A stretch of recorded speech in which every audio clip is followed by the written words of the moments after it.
नमस्कार दोस्तों, एक बार फिर से आप सभी का आपके अपने YouTube चैनल यूपी एग्जाम मंत्र पे स्वागत है। ये आज हमारी जनगणना पे क्लास होने वाली है। यूपी स्पेशल हम लोग पढ़ रहे हैं बेहतरीन तरीके से, और यूपी स्पेशल में क्या है पढ़ रहे हैं तो रिवीजन के लिए बेहतरीन तरीके से हम लोग पीवाईक्यूज जितने हैं उनको देख रहे हैं। ठीक है, अभी जो हम पढ़ रहे हैं वो पीवाईक्यूज के अकॉर्डिंग पढ़ रहे हैं। जितने प्रश्न पीवाईक्यूज में आए हुए हैं हम केवल उन्हीं को देख रहे हैं, क्योंकि परीक्षा में आपकी जो भी हमारे साथी लेखपाल बुक की परीक्षा की तैयारी कर रहे हैं उनको पता है कि अब आपकी परीक्षा में एक हफ्ते का भी समय नहीं बचा है। तो ये क्लास आपके रिवीजन के दृष्टिकोण से महत्वपूर्ण होने वाली है। ठीक है, तो चलिए स्टार्ट करते हैं बिना टाइम इधर उधर वेस्ट किए हुए। तो आज हम किस टॉपिक को देखने वाले, हमने आपको पहले बता दिया, जनगणना टॉपिक को। इस टॉपिक में 7-8 क्वेश्चन हमने देखा जो आए हुए हैं, तो उनको हम कवर करेंगे। तो बहुत इंपॉर्टेंट जनगणना है, नहीं पता है, हमने आज तक जो है जनगणना को बहुत डीप कभी पढ़ा नहीं है, क्योंकि देखिए एक आध क्वेश्चन आता है उसमें इतना डेटा इतना फैक्ट याद करना पड़ता है, क्या मतलब है, और वो भी अब ऐसा नहीं है कि हर पेपर में आता ही है। ठीक है, तो जितनी चीज़ें हैं हम उतनी चीज़ों को देखेंगे और उसी को देखते हुए क्लास को समाप्त करेंगे। क्लास बहुत छोटी होने वाली है। पहला जो हमारा क्वेश्चन है, पहला प्रश्न हमारा यही है कि 2011 की जनगणना के अनुसार उत्तर प्रदेश के किस जिले की साक्षरता दर सबसे अधिक थी। पहला ऑप्शन है गौतम बुद्ध नगर, दूसरा ऑप्शन है कानपुर नगर, तीसरा ऑप्शन है गाजियाबाद, चौथा ऑप्शन है लखनऊ और पांचवा ऑप्शन है उपयुक्त में से कोई नहीं। तो आप सबको इसका राइट आंसर पता होगा। आप सब ने इतनी जनगणना तो पढ़ी होगी कि साक्षरता दर की बात करें तो इसमें से हमारा जो सबसे जो यहाँ का जिला है जिसकी साक्षरता दर सबसे अधिक थी वो हमारा कौन सा था, वो हमारा था गौतम बुद्ध नगर। ठीक है, गौतम बुद्ध नगर सबसे सर्वाधिक साक्षर जिला था यूपी का। अब गौतम बुद्ध के नगर के अलावा कौन था, तो गौतम बुद्ध नगर के बाद जो सेकंड पोजीशन पे था वो था कानपुर नगर। कौन था, कानपुर नगर।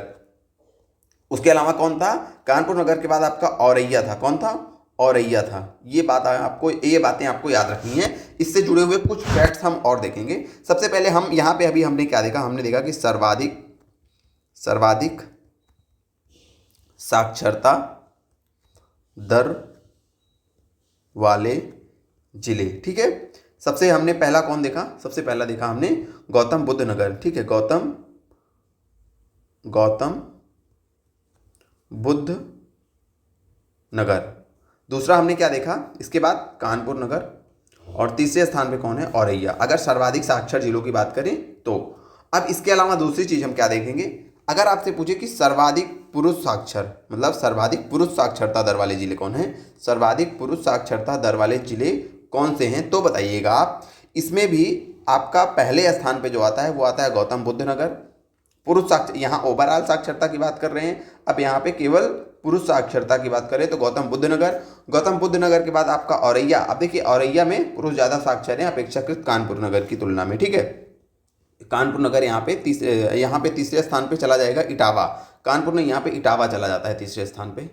पुरुष साक्षरता में कौन थर्ड पोजीशन पे है, तो है आपका इटावा। तो अगर हम पुरुष साक्षरता दर की बात करें तो गौतम बुद्ध नगर पहले स्थान पे है, दूसरे स्थान पे औरैया है, और तीसरे स्थान पे कौन है, हमारा इटावा है। अब पुरुष की बात कर लिए तो महिला साक्षरता दर की भी बात कर लेते हैं। तो अगर सर्वाधिक महिला साक्षरता दर वाले जिलों की बात करें, जो टॉप से हैं 4 जिले, 3 जिलों की बात कर रहे हैं, तो 3 जिले जो महिला साक्षरता दर वाले हैं वो आपको याद रखना है। कानपुर नगर, कानपुर नगर की महिलाएं ज़्यादा साक्षर हैं, कानपुर नगर। अब आप बताइएगा कि क्या इसमें कानपुर की कोई महिलाएं हैं जो क्लास देख रही हैं, बताइएगा कि वो सर्वाधिक साक्षर है। मतलब कानपुर नगर की साक्षरता अगर महिलाओं के दृष्टिकोण से बात करें तो सर्वाधिक साक्षरता दर कहाँ पे है, कानपुर नगर में महिलाओं की। तो कानपुर नगर हो गया, लखनऊ हो गया हमारा, और उसके बाद गौतम बुद्ध नगर हमारा यहाँ पे तीसरे पोजीशन पे आ जाता है।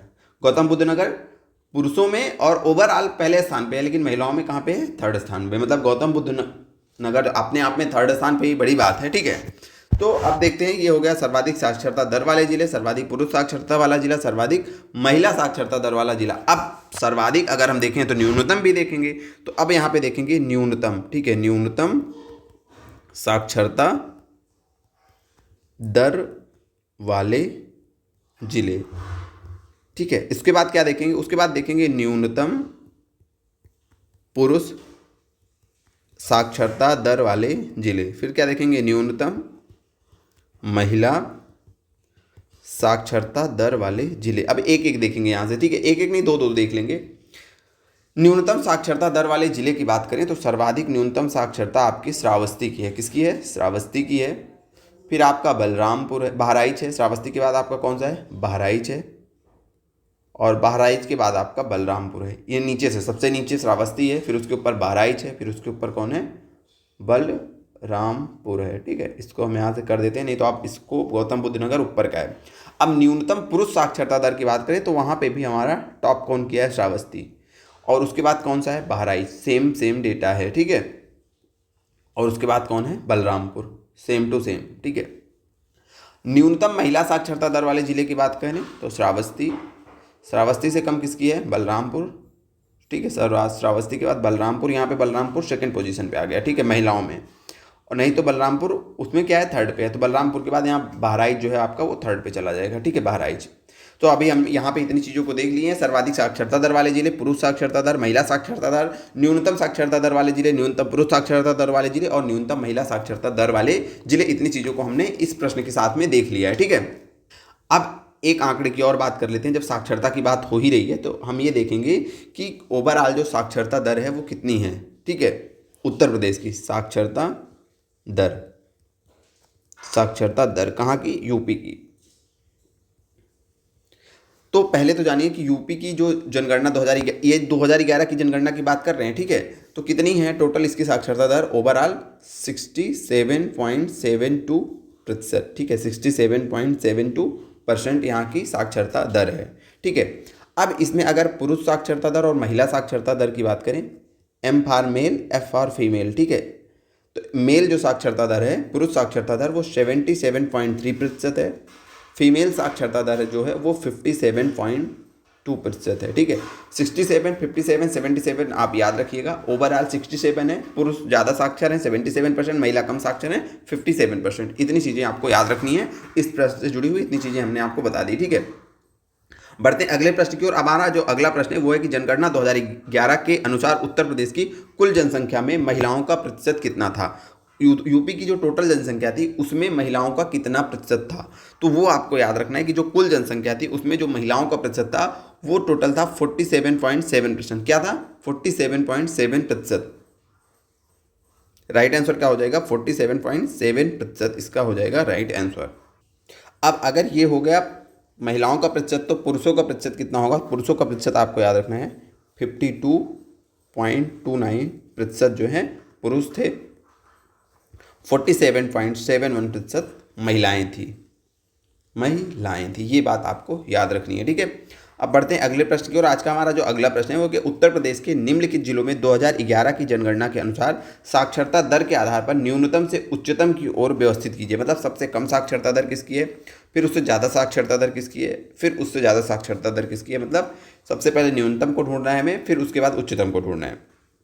देखिए इसमें से न्यूनतम वाला कोई आपको दिख रहा है, ये देखिए अभी हमने आपको करवाया कि न्यूनतम साक्षरता दर की बात करें तो बहराइच आपका श्रावस्ती, बहराइच और बलरामपुर है।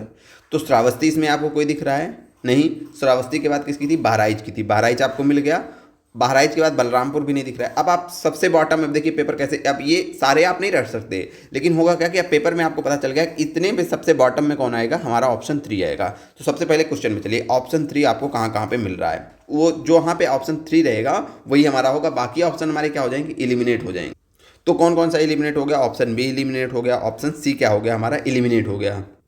बाकी अब हमारे पास बचे दो ऑप्शन ए और डी। तो इसका जो राइट आंसर होगा वो देखिए वो होगा हमारा पहले बहराइच होगा, सबसे कम किसकी है, बहराइच की है।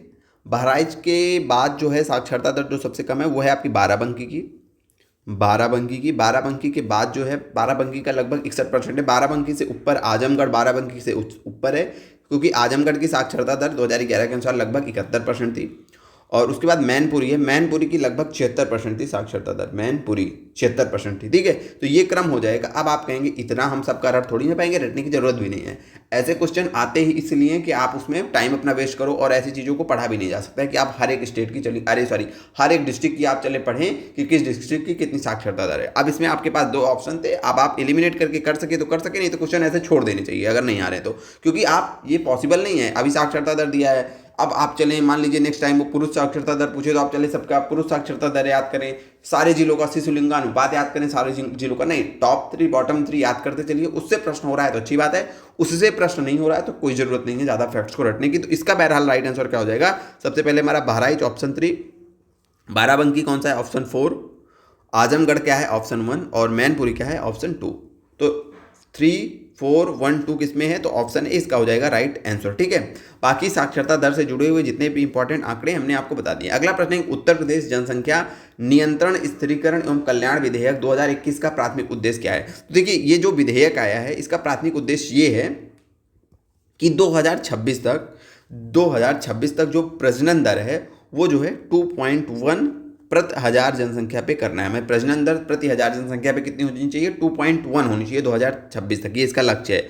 और यही लक्ष्य 2030 तक ये है कि ये प्रजनन दर हम प्रति 1000 पर 1.9 तक ला सकें। ठीक है, 1.9 तक ला सकें। ये क्या है? उत्तर प्रदेश जनसंख्या विधेयक 2021 का प्राथमिक उद्देश्य है। ठीक है, तो इसका राइट आंसर क्या हो जाएगा? हमारा ऑप्शन ए हो जाएगा इसका राइट आंसर, कि 2026 तक जो हमारा प्रजनन दर है उसको कितना करना है? 2.1 प्रति हजार करना है, और 2030 तक 1.9 प्रति हजार करना है। ये राइट आंसर हो जाएगा, इसको याद करिएगा। अगला प्रश्न है कि 2011 की जनगणना के अनुसार उत्तर प्रदेश का जनसंख्या घनत्व कितना था? आपको ये बताना है कि 2011 की जनगणना के अनुसार उत्तर प्रदेश का जनसंख्या घनत्व कितना था। तो 950 था, 900 था, 700 था, 829 था। तो राइट आंसर क्या हो जाएगा? आप बताएंगे कि जो जनसंख्या घनत्व था यूपी का 2011 की जनसंख्या के अनुसार वो होता है 829 प्रति वर्ग किलोमीटर। जनसंख्या घनत्व का मतलब तो आप लोग समझते हैं कि मतलब एक वर्ग किलोमीटर में, प्रति वर्ग किलोमीटर का मतलब है 1 किलोमीटर लंबा और 1 किलोमीटर चौड़ा एरिया है। तो इस एरिया में कितने लोग रह रहे हैं वो होता है जनसंख्या घनत्व। तो यूपी का कितना है? 829 यूपी का क्या है? जनसंख्या घनत्व। ये बात भी आपको याद रखनी है। अब इसके साथ कुछ पॉइंट्स हम आपको बताते हैं। जैसे अगर आपको पूछा जाए कि सर्वाधिक जनसंख्या वाले जिले कौन से हैं, सर्वाधिक जनसंख्या वाले जिले, टॉप जनसंख्या वाले जिले जो टॉप में है, ठीक है, जनसंख्या वाले जिले टॉप के, तो सबसे पहला जो सर्वाधिक जनसंख्या जहाँ कहाँ की है? प्रयागराज की है। आपसे सर्वाधिक जनसंख्या वाला जिला प्रयागराज है। प्रयागराज के बाद आपका मुरादाबाद है। मुरादाबाद के बाद आपका गाजियाबाद है। गाजियाबाद है। गाजियाबाद के बाद आपका क्या है? आजमगढ़ है। ये बात आपको याद रखनी है, ठीक है। अब सर्वाधिक अगर हम देख लिए हैं तो हम देखेंगे कि न्यूनतम जनसंख्या वाले जो बॉटम से हैं उनको देखेंगे, न्यूनतम जनसंख्या वाले जिले, ठीक है। तो सबसे कम जो आपकी जनसंख्या है वो कहाँ की है? कि जितने लोगों को पता है बताइए, सबसे कम जनसंख्या कहाँ की है यूपी में? तो महोबा, महोबा का नाम सुने होंगे आप लोग। महोबा की है। महोबा से थोड़ी सी ज़्यादा चित्रकूट की है। चित्रकूट से ज़्यादा किसकी है? हमीरपुर की है। और हमीरपुर के बाद आपका श्रावस्ती है। अभी हमने देखा कि श्रावस्ती की साक्षरता दर क्या है? सबसे कम है। न्यूनतम जनसंख्या वाले जिले हो गए, ठीक है। अब अगर आपसे पूछें कि ये बताइए सर्वाधिक पुरुष जनसंख्या वाला जिला कौन सा है? सर्वाधिक पुरुष जनसंख्या वाला जिला, सर्वाधिक पुरुष जनसंख्या वाला जिला कौन सा है? और उसके बाद आपको बनाना है सर्वाधिक महिला जनसंख्या वाला, सर्वाधिक महिलाएं कहाँ हैं? सर्वाधिक महिलाएं कहाँ हैं? तो सर्वाधिक जो पुरुष जनसंख्या वाला जिला है वो हमारा होगा प्रयागराज ही है। कौन है? प्रयागराज है। सर्वाधिक महिला जनसंख्या की बात करें वो भी हमारा प्रयागराज है। सर्वाधिक महिला जनसंख्या की बात करें तो वो भी हमारा क्या है? वो भी हमारा प्रयागराज है। दूसरी पोजीशन भी देख लें, सर्वाधिक पुरुष जनसंख्या में दूसरा स्थान किसका है? तो सर्वाधिक पुरुष जनसंख्या वाले जिले की बात करें तो प्रयागराज है, फिर मुरादाबाद है, फिर मुरादाबाद है, फिर आपका गाजियाबाद है, फिर आपका कौन है? गाजियाबाद है। और महिलाओं में बात करें तो पहले स्थान पे आपका प्रयागराज है, उसके बाद हमारा आजमगढ़ है। आजमगढ़ है महिलाओं में, दूसरे स्थान पे आजमगढ़ है। ये बात आपको ध्यान रखनी है, ठीक है। अब एक प्रश्न और देखते हैं। अगर आपसे पूछा जाए कि यूपी का सर्वाधिक ग्रामीण जनसंख्या वाला जिला कौन है? ग्रामीण जनसंख्या वाला जिला, एक ही साथ दोनों चीज़ों दो को देखेंगे। सर्वाधिक कौन सा है और दूसरा न्यूनतम कौन सा है? न्यूनतम कौन सा है? तो जो आपकी सर्वाधिक जनसंख्या, सर्वाधिक ग्रामीण जनसंख्या वाला जिला है, सर्वाधिक ग्रामीण जनसंख्या वाला जिला है वो आपका प्रयागराज है। कौन है? प्रयागराज है। और न्यूनतम ग्रामीण जनसंख्या वाला जो जिला है वो कौन सा है? गौतम बुद्ध नगर है, ठीक है, गौतम बुद्ध नगर है। अब इसी के साथ बढ़ते हैं अगले प्रश्न की ओर, जो हमारा आज का अगला प्रश्न है कि जनगणना 2011 के अनुसार उत्तर प्रदेश की साक्षरता दर कितनी है? तो हमने आपको बताया कि जनगणना 2011 के अनुसार उत्तर प्रदेश की ओवरऑल अगर हम साक्षरता दर की बात करें तो 67.72 है। कितनी है? 67.72 है। बहरहाल हमारा ऑप्शन में क्या है? 67.68 है। तो राइट आंसर हमारा यही हो जाएगा क्योंकि नियरेस्ट यही है। हमें जहाँ तक याद आ रहा है वो 67.72 है। बहरहाल नियर अबाउट यही है। तो 67% आपको दिमाग में रखना है, 67.7, ठीक है, 67.7% आपको दिमाग में रखना है ये वाली बात कि इतनी ओवरऑल है। और पुरुषों की बात करें तो 77.3 है, महिलाओं की बात करें तो 57.2 है। ये आपको याद रखना है, ठीक है, ये पॉइंट साक्षरता दर से जुड़े हुए। अगला प्रश्न है कि उत्तर प्रदेश जनगणना 2011 के अनुसार राज्य के सर्वाधिक और न्यूनतम जनसंख्या वाले जिले कौन से हैं? सर्वाधिक जनसंख्या कहाँ की है? इलाहाबाद के भी हमने ऊपर बताया। और न्यूनतम जनसंख्या कहाँ की है? महोबा की है। तो हमारी राइट आंसर क्या हो जाएगा? ऑप्शन डी हो जाएगा। अगला प्रश्न हमारा है कि 2011 की जनगणना के अनुसार उत्तर प्रदेश का सर्वाधिक साक्षर जनपद कौन सा है? सर्वाधिक साक्षर कौन सा था? तो हमने अभी देखा था साक्षरता दर की। देखिए साक्षरता दर से कई बार क्वेश्चन आया है। मतलब जो साक्षरता वाला टॉपिक है, साक्षरता दर, सर्वाधिक साक्षर जिला, सर्वाधिक पुरुष साक्षर जिला, सर्वाधिक महिला साक्षर जिला, ये आप देख लीजिएगा, क्योंकि साक्षरता से देखिए आधे क्वेश्चन तो इसमें साक्षरता से ही आए हुए हैं आर्ट्स में से।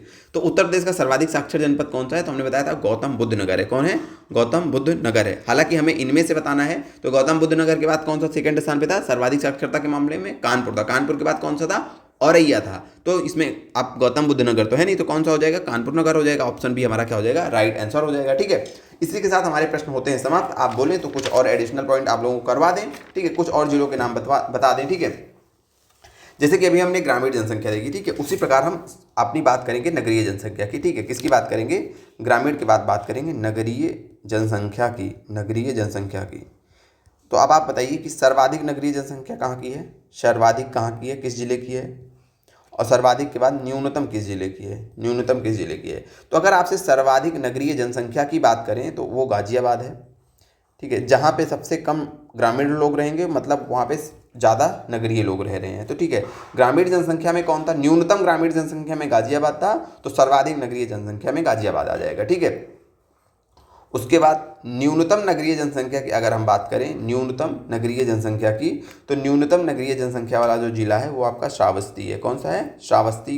न्यूनतम नगरीय जनसंख्या वाला जिला कौन सा है, श्रावस्ती है। ठीक है, और ये जनसंख्या की बात कर रहे हैं, जनसंख्या प्रतिशत की बात नहीं कर रहे हैं। एक होती है कि काउंटिंग में कितने लोग रह रहे हैं, ये काउंटिंग की बात कर रहे हैं। ठीक है, प्रतिशत की बात नहीं कर रहे हैं। प्रतिशत वाला भी आपको बता देते हैं।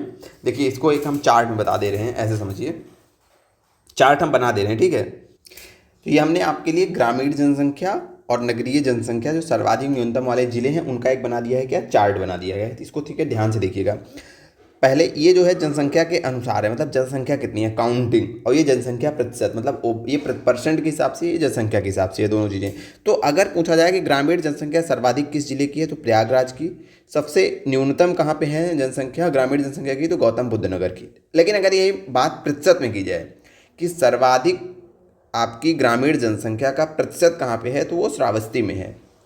और न्यूनतम ग्रामीण जनसंख्या का प्रतिशत कहाँ पे है, तो गाजियाबाद में है। गाजियाबाद में परसेंट के हिसाब से सबसे कम ग्रामीण जनसंख्या है, और नॉर्मल अगर संख्या के हिसाब से बात करें तो वो गौतम बुद्ध नगर में सबसे कम है। ठीक है, उसी प्रकार के नगरीय जनसंख्या की बात करें तो जो नगरीय जनसंख्या अगर सर्वाधिक बोलें तो वो गाजियाबाद में है।